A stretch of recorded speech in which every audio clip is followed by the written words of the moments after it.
Wow, I have been watching the Rittenhouse trial all day. I watched a bit of it at the end of yesterday, and it was so good, I decided I wanted to watch it all day today. I'm like 4 hours behind, and it's just after 5 o'clock now, so I'm barely in the middle. There's still got another 4 hours to go, I guess. Or no, 5 hours to go, because they go until 5 p.m. Central. And I don't even know where to start with today. There were a lot of witnesses that, well, I shouldn't say a lot. All the witnesses really seemed to hurt the prosecution's case. I really don't know what they're doing. They had Lukowski, I believe was his name. One of the other, because yesterday what I watched was the testimony of the guy. I think his name was Bolch, something like that. The the chat over in Nick Rekieta's channel, because Nick Rekieta is streaming live with commentary the whole trial. His chat referred to Bolch as the Green Buffet, a little play on Green Beret. Thought that was quite clever. He's a rather portly veteran of the U.S. Army. Both of the I'm getting ahead of myself. So this guy Bolch and Lukowski, who testified today, were both fellow gunmen or riflemen, whatever you want to call them, who, along with Rittenhouse, were guarding this business in town in Kenosha. Because we've heard that what Rittenhouse was doing there, he was given a gun and he was supposed to go protect some business, and he was there with a bunch of other guys. Well, these are the other guys, at least two of them, Bolch and Lukowski, I think was his name. And Bolch, he added almost nothing. I mean, the idea of having witnesses testify is because they're giving us some more information that we don't already know. And Bolch was neither Bolch nor Lukowski were present at the time of the shooting. They did not witness Rittenhouse shoot anyone. They had only seen Rittenhouse before, in the case of Bolch, and in the case of Lukowski, before and after the shooting, but neither of them were present at the shooting. Bolch, it was interesting, testified that Rosenbaum, who was one of the two guys who was shot, I believe he was the guy who was shot through the heart, that Richie McGinnis administered first aid to, and who ultimately died. According to Bolch, Rosenbaum said to Rittenhouse that, if I ever catch you alone, I'm going to kill you. And, that seems to bolster Rittenhouse's claim that he was acting in self-defense when he shot Rosenbaum, because he was in fact alone then, and it appeared that Rosenbaum, was trying to attack him and I believe grabbed the gun. I believe both Rosenbaum and Huber, I think it was Anthony Huber. I believe both of them tried to grab the gun, and more on that later. But Lukowski and Bolch kind of offered differing perspectives on Rosenbaum. Bolch, his testimony, and again, these are all prosecution witnesses. These are not the defense's witnesses. These are guys who are supposed to make Rittenhouse look bad. These are guys who are supposed to make you think, oh, that Rittenhouse kid, he's a cold-blooded murderer. And Bolch, as I said, revealed that Rosenbaum, or at least alleges that Rosenbaum, threatened to kill Kyle if he ever caught him alone. A little while later, it appears that Rosenbaum tried to kill Kyle when he caught him alone. Lukowski encountered Rosenbaum prior to his final stand against Rittenhouse. Rittenhouse was not present when Lukowski, who I should point out is a Marine Corps veteran, I think that the prosecutors wanted to, I think they probably purposefully picked two veterans, guys who are supposed to be, more serious and more respectable when it comes to, wielding weapons, because they have these professional backgrounds when it comes to killing people. Bolch, I guess, was an infantryman who did 2 tours. Again, the Green Buffet. And Lukowski, and I might be getting his name wrong, was in the Marine Corps, but apparently never deployed overseas. And Lukowski, he was a real tough guy, Marine. He's like, that Rosenbaum guy, he wasn't a threat to anybody. He was just a fool. He kept stepping at me and trying to, make me twitch. I wasn't afraid of that guy. No, he wasn't a threat to nobody. And trying to make it all look dumb, and essentially imply that Rittenhouse, he was green, and he overreacted by trying to shoot this guy who wasn't a threat to nobody. Rosenbaum was just an idiot, and he didn't know what he was doing, and Rittenhouse shouldn't kill him. That was supposed to be the implication of Lukowski's testimony. And, of course, this was Lukowski's interpretation of when he, independently of Rittenhouse, encountered Rosenbaum that night. It was not it was not anything to do with when Rittenhouse met Rosenbaum. And so these are completely different scenes. These are just, this is his account of how Rosenbaum acted when he was around. And so the defense had a pretty easy time when they cross-examined Lukowski. They came up to Lukowski and he said, well, you don't think Rosenbaum was very threatening when you were around him. Well, did Rosenbaum say he was going to kill you? No. Did Rosenbaum try and grab your gun? No. Had Rosenbaum said he was gonna kill you, MF, or you can't do, or whatever, I can't remember. They repeated Rosenbaum's exact words, which were very aggressive. And then, said, and if he did that and tried to grab your gun, would you consider him a threat? And he said, oh, yeah, he'd totally be a threat. And so what we got out of that is that Rosenbaum was not a threat to Lukowski. Lukowski did not shoot Rosenbaum. We know that. And according to Lukowski and according to Rittenhouse, implicitly, Rosenbaum did threaten Rittenhouse. What Rosenbaum did to Rittenhouse was a threat, and Rittenhouse neutralized that threat. So those were the two veterans and fellow gunmen who were, along with Rittenhouse, tasked with defending this car lot. And interestingly enough, most of the time when they were talking to Bolch, they were just asking him all about the stuff that was going on when he was nowhere near Rittenhouse and was just doing other stuff that night that really had no relation to what was going on. And he was testifying about things that he witnessed that just were not the shooting. He was testifying about, oh yeah, I walked around here, I walked from this intersection to this intersection, somebody shot at me, and so I hid behind a car, and then I ran behind a building, and some cops said, no, run the other way, because there's people over here trying to kill you, and it was interesting to listen to, because it was a first-hand account of, stuff that was going on that night, but it had nothing to do with what Rittenhouse did. And he's like, oh, so did you witness the shooting? And he said, oh, no, I didn't witness it. He said, I just heard some gunshots. And so the prosecutor asked him, oh, when you heard those gunshots, did you think to yourself, and he put like his thinker, he had like a thinker expression, like the Rodin statue.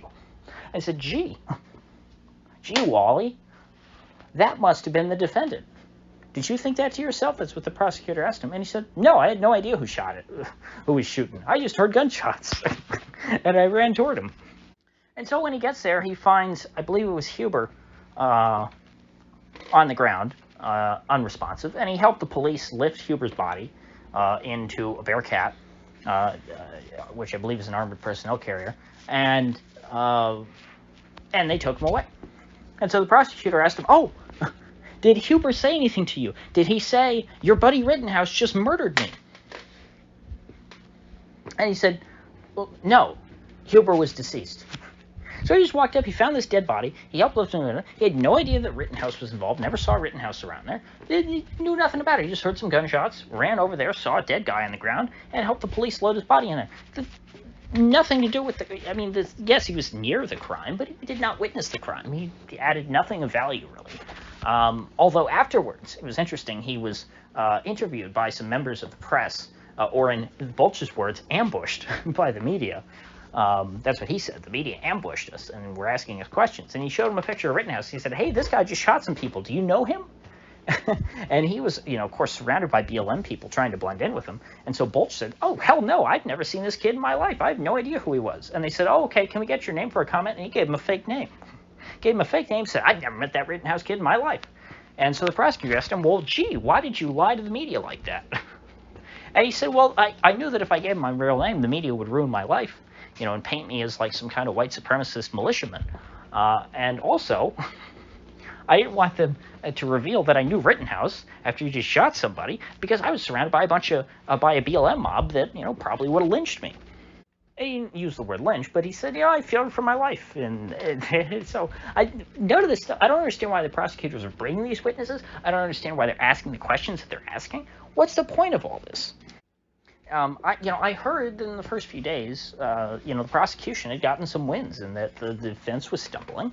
And I'm happy to see that, now, at least the end of yesterday and today that I've watched so far, and I'll get to more of that I've seen, the prosecution is just doing really, really bad, which I think is true, and the defense might be doing a little better. I'm not sure, which is more, if it's more the prosecution is doing so much worse or the defense is doing so much better, or both. But, I mean, really, they're doing a terrible job here. But then again, remember when I made my Rip Kyle video on, I think it was Monday, the reason why I said that was because of jury selection. It was something that's already happened. If you get a bad jury, the best defense in the world cannot save you if those people want to convict you no matter what. That's what Chauvin's problem was. I don't think that Chauvin had by all accounts, or by most accounts, Chauvin didn't have a terrible defense. It's not that his lawyer was just so terrible at defending him and did not make a good case. It was that, he had a jury who wanted to convict him from the start. And so if Rittenhouse has the same problem, no matter how bad the prosecution is, the best he can hope for is a mistrial. Because I guarantee you, there's some people on there who are going to want to convict Rittenhouse no matter what. I don't see how he gets acquitted. But with that said, it doesn't hurt to have a good defense. It would be worse, obviously, if he had a bad defense, because if he had a bad defense, he might just get convicted on all counts, which would be terrible. So the next witness after Lukowski, so this is the third one now that I'm going over. I went after Bolch, Lukowski, the two fellow gunmen, and now this DNA expert from the state. And so this DNA expert, she works in a DNA lab, and the police sent her DNA swabs, Q-tips with swabs on them, from what they called the barrel guard, which I assume they meant the hand guard of Kyle's rifle, the trigger, and the grip. Now, the purpose of this was, I guess, to try and debunk the idea that Huber or Rosenbaum had grabbed the gun from Rittenhouse. But nobody's ever claimed, and none of the photo evidence has ever shown, that Huber or Rosenbaum grabbed the barrel guard, the trigger, or the grip. Because the trigger and the grip, obviously, is where Kyle's hand was. Because he held onto the gun. They did not successfully wrangle the gun away from him. And what they called the barrel guard, which I assume they meant the hand guard, is way back at the receiver. And then you've got this long, skinny barrel that extends out from it, which would be the most likely thing for one of them to have grabbed if they were trying to get the gun away, because that's the easiest thing to get at. All that other stuff is way back where, close to Kyle's body. So they wouldn't have touched any then. So basically she said, hey, we have it's a very low probability. She didn't say that they definitely didn't touch those areas. She just said we have a low probability that any of the DNA that we found here belongs to either of those two men, but there's a high probability that we found Kyle's DNA on it, which obviously, Kyle Rittenhouse was holding the rifle all night. He's going to, shed some skin cells and leave them behind as evidence that he touched it. And so the first thing that the defense said when they got to cross-examine her was, well, just because you didn't find their DNA doesn't mean that they didn't touch it, because they could have just touched it for a very brief period of time and not really left any DNA. And she said, yes, that's true. And second of all, you didn't test the barrel. You never even had the gun. They just sent you swabs of all the areas that Kyle touched to cherry pick parts of the gun that these guys wouldn't have touched. If they had touched the gun at all, it probably would have been on the barrel, and you didn't even check for their DNA there. So not only, could they have still touched it and not left any DNA behind that you might not have found, but you didn't even check where their DNA should be. And so it's just an absolute train wreck. And the last witness, which is still testifying now, that I watched, is the great aunt of Anthony Huber, who is the guy with the skateboard. And she's testifying about how he loved to ride his skateboard as if that's relevant. Just like, oh, that's why he had a skateboard. He was just out there riding a skateboard until Kyle Rittenhouse came along and shot him just for riding a skateboard. As if he wasn't trying to beat Kyle over the head with that skateboard as the crowd was shouting cranium. And so the defense objected that all this testimony was, irrelevant, and that it was just habit and custom evidence, which was, not relevant here, which means evidence that somebody was doing something as a habit, saying that, it was perfectly normal for him to have a skateboard because he liked to ride his skateboard. Nobody said that there was something wrong with Huber having a skateboard. What makes the self-defense is that Huber tried to hit Kyle with the skateboard. A blow that could be deadly. If you hit somebody in the head with a skateboard, skateboards, they're made of plywood, and they've got big heavy metal trucks on them. It's a big blunt instrument. Just like if you crack somebody over the head with a baseball bat, you don't have your grandmother or your great aunt come in and testify how much you love to play baseball. Because the problem isn't that you like to play baseball and had a baseball bat. The problem is that you played baseball with somebody's head. And so the judge sustains this objection, says, what is the point of all this? Why, and the prosecutor, which was not Binger, it was a secondary prosecutor who was examining this witness, talked back to the judge. He said, well, you've heard nothing but habit and custom evidence for this whole trial. That's all this trial's been. And so he talked back to the judge, and the judge said, I don't think you need to comment on that, and then dismissed them for lunch. So things are not going well for the prosecution. But again, despite all that, they might not need to do well at all if the jury is already dead set in their corner. There's nothing that they can do. Think about, if they got a bunch of BLM supporters on that jury, or people who have been watching the local news, who've seen nothing but Kyle is a Nazi terrorist propaganda for over a year now. Year and a half, they're not going to be swayed by a bad job by the prosecutors. They're not even going to notice it. The prosecution is just blathering on and on and on because they know that their audience is already convinced. They're just trying to tire them out so that these people will be so exhausted by the time that the defense gets a chance to speak that they will not even consider the defense. They'll just tune them out because they'll already be tired, and they're just saying, can't we get this over with so that we can send this kid to the electric chair? And so that appears to be prosecution strategy. I don't know. I'm not confident that it's going to fail. So I can only hope that it fails. And if it does fail, wonderful, bravo, I'll be very happy.